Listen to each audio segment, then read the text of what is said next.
Good morning বন্ধুরা। তো আজকে সকালটা একদম আলাদা, দেখতে পাচ্ছ। আজকে অনেক দিন পর সকালবেলা উঠে রোদ দেখতে পেলাম। তো দেখে মনে হচ্ছে 10টা-11টা বাজে, কিন্তু না, এখন সকাল 6টা বাজে। দেখো 6টার সময় উঠে আগে জানলাটা খুলে দিয়েছে। আজকে আমার মেয়ে দুটো আমার সঙ্গে উঠেছে, তার জন্য সবার আগে উঠে দেখো জানলাটা মেলে দিয়ে আমি তো আই অ্যাম দা অবাক। তারপর দেখো এদিকে আমি বিছনা টিছনা সব গুছিয়ে নিয়েছি। দেখো সমস্ত কিছু এখন পরিপাটি। বাড়িতে যদি বন্যা থাকে না, তাহলে যেমন করে ঘর রাখবে সেমন করেই থাকে। আর আমার ভয় আছে আজকে একটু গরুর ডাক শুনতে পারবে, পাশের বাড়ির গরুটা কেন জানি না ডাকছে। তো চলো চান করি। গুড মর্নিং বন্ধুরা। তো দেখো আমার চান করা কমপ্লিট। তো এখন ফুল তুলে আনবো। আর আজকে হচ্ছে শুক্রবার। তো শুক্রবার আজকে মনসা ঠাকুরের ঘট পাল্টে দেবো। তো চলো তোমাদের সঙ্গে শেয়ার করছি আমি কিভাবে পুজো দেই, মানে মনসা ঠাকুরের ঘট কিভাবে পাল্টাই। সমস্ত ঠাকুরের ঘট একইভাবে পাল্টাই, কিন্তু চলো তোমাদের সঙ্গে আজকে শেয়ার করছি। দেখো ফুল তুলে নিয়ে আসলাম। এই যে এখানে 3 রকমের ফুল আছে। এই যে আমের পল্লব আর এই যে নিয়াজ পাতা। চলো পূজাটা দিয়ে দেওয়া যাক। প্রথমে নিজ পাটটাকে দিয়ে দিলাম, তার উপরে ধুবো গাছ আর হচ্ছে চাল দিয়ে দিলাম, আতপ চাল। তারপরে সিঁদুরের ফোঁটা দিয়ে দিলাম। তারপরে এই যে মাকেও সিঁদুরের ফোঁটা দিয়ে দিলাম। তারপরে দেখো সমস্ত কিছু রেডি করে নিয়েছি। রেডি করে নিয়ে এদিকে মহাদেব বাবাকে দিয়ে দিলাম। তারপরে এই যে মনসা মায়ের পায়ে, তারপরে এই যে সাপগুলোর মাথায়, হাঁসের মাথায়, মানে ঘটে সমস্ত জায়গায় ফুল দিচ্ছি। আর আমি এইভাবেই কিন্তু করি, ঘট পাল্টাই। তোমরা কিভাবে পাল্টাও সেটা বলবে।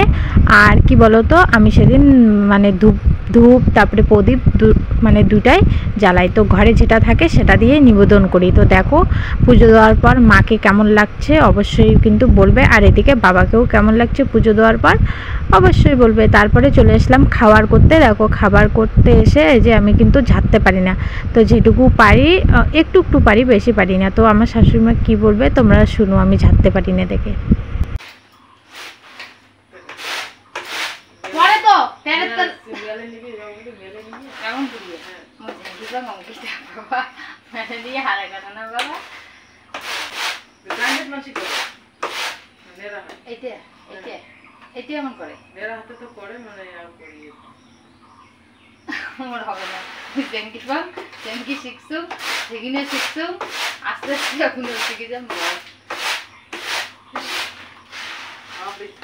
বাবা হয়তো শিক্ষাটা না দিলে তাও সেগুলো মনে হয় শিক্ষাটা পেয়া।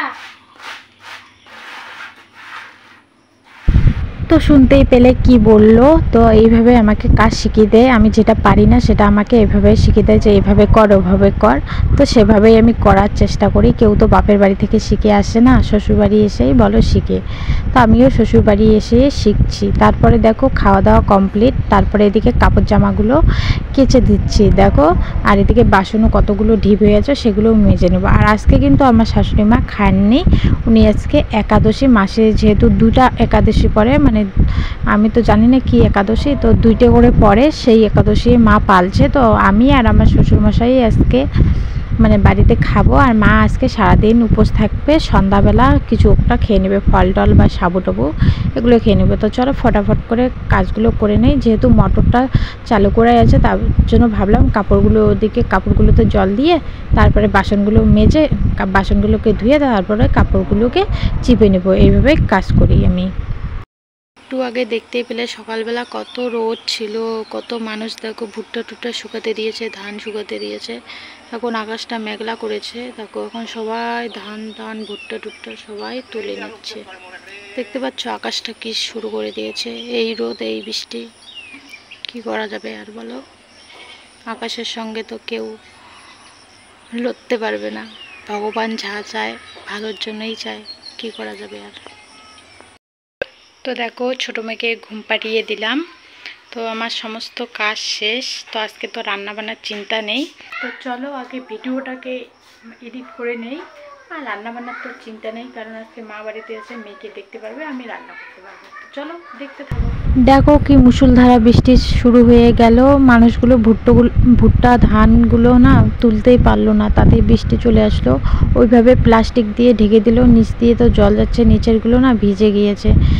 কেন যে জানি না এরকম হচ্ছে। কালকে কত রোদ দিয়েছে, মানুষের ভুট্টা টুট্টা সব শুকিয়ে গেছে, আদা শুকা হয়ে গেছে, মানে অর্ধেকটা শুকা হয়ে গেছে আর অর্ধেকটা শুকা হয়নি। আর এদিকে দেখো আমার মেয়ে জলে মানে প্রথম বৃষ্টিতে চান করছে জন্মের পরে, তো কোনো দিনও বৃষ্টিতে চান করেনি, আজকে করছে। ওর ঠাম্মা যেহেতু চান করছে দেখতেই পাচ্ছ, ওকে বলল যে আয়, ও কিন্তু প্রথম যেতে চাইছে না, তারপরে চলে গেল, একটু জল টল নাড়ানাড়ি করলো, তারপরে চলে গেল চান করতে। তো তারপরে আমি এদিকে দেখো রান্না বসিয়ে দিলাম। তো রান্না এদিকে দেখো জালি কুমড়া, যে চাল কুমড়ো হয় সে চাল কুমড়ো ভাজবো। তো দেখো এই যে প্রথমে লবণ দিয়ে দিলাম, তারপরে হলুদ দিয়ে দিলাম, আর ফোড়নে দিয়েছি পাঁচফোড়ন দিয়ে এটাকে ভাজাভাজি করে নেব। আর একটু জিরে গুঁড়ো আর একটু ধনে গুঁড়ো দেবো, বাজার কিচ্ছু দিব না। তো আজকে গ্যাসেই রান্না করছি, আর রান্নাঘরটা না মুছবো। এদিকে ভাত হচ্ছে।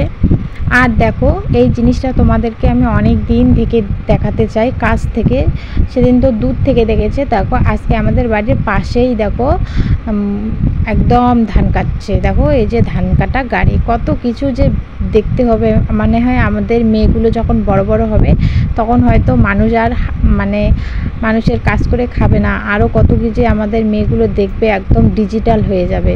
তো দেখো আজকে তোমাদের একদম কাছ থেকে দেখাচ্ছে। আর ওদিকে কিন্তু আমি রান্না বসিয়ে এসেছি। বসিয়ে এসে যেহেতু আমাদের বাড়ির কাছে, ভাবলাম যে চলো তোমাদের সঙ্গে শেয়ার করবো। অনেক দিন থেকে শেয়ার করতে চাই কিন্তু পারি না, অপেক্ষায় ছিলাম যে আমাদের বাড়ির জমিগুলো, মানে পাশের জমিগুলো কবে কাটবে, কবে তোমাদের সঙ্গে শেয়ার করবো। তো ফাইনালি আজকে হয়ে গেল। আর কত লোক হয়েছে দেখতে পারলে তো। তো দেখো অর্ধেক ধান কাটা হয়ে গেল। তারপরে দেখো টলির মধ্যে কিভাবে দিচ্ছে ধানগুলো, এই যে পাইপটা আছে, মোটা একটা পাইপ, এটা দিয়েই দেখো ধানগুলো টলির মধ্যে দিচ্ছে। তারপরে চলে আসলাম, দেখো ওইদিকে চাল কুমড়ো ভাজাটা হয়ে গেছে, এখন আমি ডাল সম্বাদ দেবো।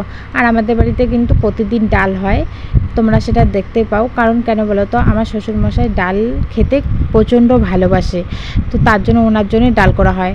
তো বাড়ির সবাই একটু একটু করে ডাল খায়, প্রতিদিনই খায়, কিন্তু আমার অতটা ভালো লাগে না, আমার ডাল অপছন্দের জিনিস। কিন্তু কী করবো, তবুও একটু একটু করে খাই, কিন্তু বেশি খাই না, কিন্তু আমার শ্বশুরমশাইয়ের জন্য রান্না করতেই হয়। তো দেখো এদিকে ঠাকুরি গেলার ডাল আমি রান্না করলাম আজকে। তো চলো বাকি কাজগুলো দেখতে থাকো। তারপরে রান্না বান্না কমপ্লিট করে বাসন কুসন মেজে তারপরে দেখো এদিকে আমি ঘরটা মুছে নিচ্ছি। বললাম না উনানগুলো না ভেঙে যাচ্ছে, নতুন উনান না, যখন মানে রান্না করি তাপে না উনানগুলো ফেটে ফেটে যায়, তার জন্য না 2 দিন 3 দিন পর পর না মুছতে হয়, না হলে ফেটে গেলে না ভেঙে যায়। তো আমি না 3-4 দিন মুছি নাই, তো উনানগুলো ফেটে ফেটে গেছে, তাই আজকে মুছে নিলাম। তো বন্ধুরা সমস্ত কাজ শেষ আমার। তো নাইটিটা পাল্টে নিয়েছি, কারণ ওই নাইটিটাতে কাদা ভরে গেছে, আর সারাদিন বৃষ্টি পড়ছে, একটু থামছে আবার শুরু হচ্ছে, একটু থামছে আবার শুরু হচ্ছে, এইভাবে চলতে আছে। তো মেয়ে দুটোকেও ঘুম পাড়িয়ে দিয়েছি, এই দেখো ছোটো মেয়ে, যে বড়ো মেয়ে ঘুম পাড়িয়ে দিয়েছি। তো এখন আমরা খাওয়া দাওয়া করবো। চলো আজকের ভিডিওটা এখানে শেষ করব, দেখা হচ্ছে কালকের ভিডিওতে। তো কি শেয়ার করবো, সারাদিন বৃষ্টি পড়ছে, আর কিচ্ছু শেয়ার করব না। চলো টাটা।